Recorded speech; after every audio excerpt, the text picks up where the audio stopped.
বিসমিল্লাহির রহমানির রহিম। আসসালামু আলাইকুম এভরিওয়ান। আজকে আমি আপনাদের সাথে শেয়ার করব মাটন কষার রেসিপি। এখানে আমি 1 কেজি পরিমাণে মাটন নিয়েছি, সেটা ভালো করে ধুয়ে নিয়েছি। প্রথমে ফ্রাইং প্যানে তেল গরম করে তাতে পেঁয়াজ কুচি,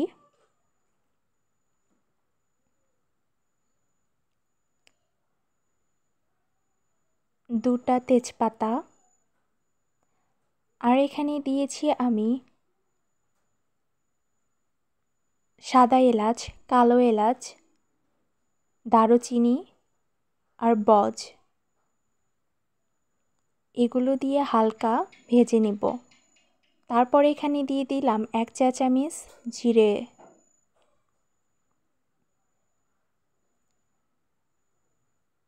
তারপর দিয়ে দেব আদা, রসুন আর পেঁয়াজের পেস্ট।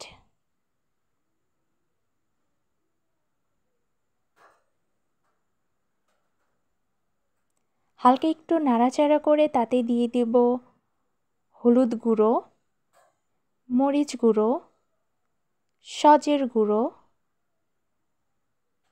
আর পরিমাণ মতো লবণ দিয়ে ভালো করে মশলাটা কষিয়ে নিতে হবে।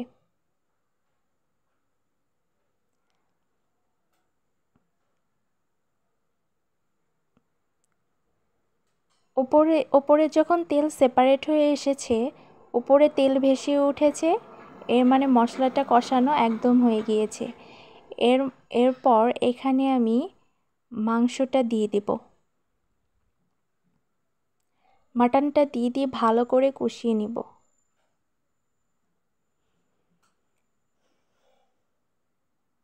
অল্প পরিমাণে পানি দিয়ে দিব।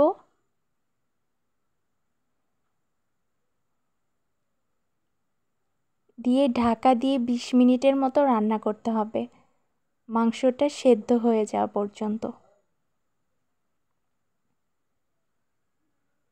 20 মিনিট পর আমি খুলে নিলাম। যখন বলক চলে এসেছে, এ পর্যায়ে 2-3টা আলু দিয়ে দিলাম।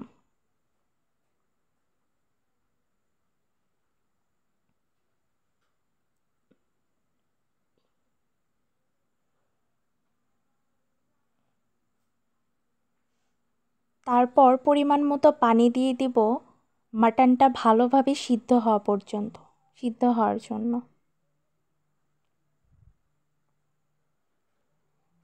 পানি দিয়ে ঢাকা দিয়ে রাখবো।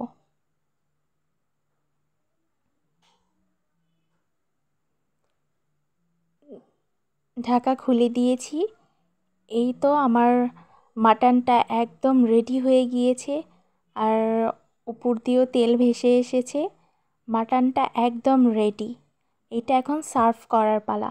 আমার ভিডিওটি ভালো লাগলে অবশ্যই লাইক করবেন আর আমার চ্যানেলটি সাবস্ক্রাইব করতে ভুলবেন না। এরকম মাটন কষা গরম ভাতের সাথে খেলে অসাধারণ লাগে। তো আজ এখানেই শেষ করছি। আল্লাহ হাফেজ।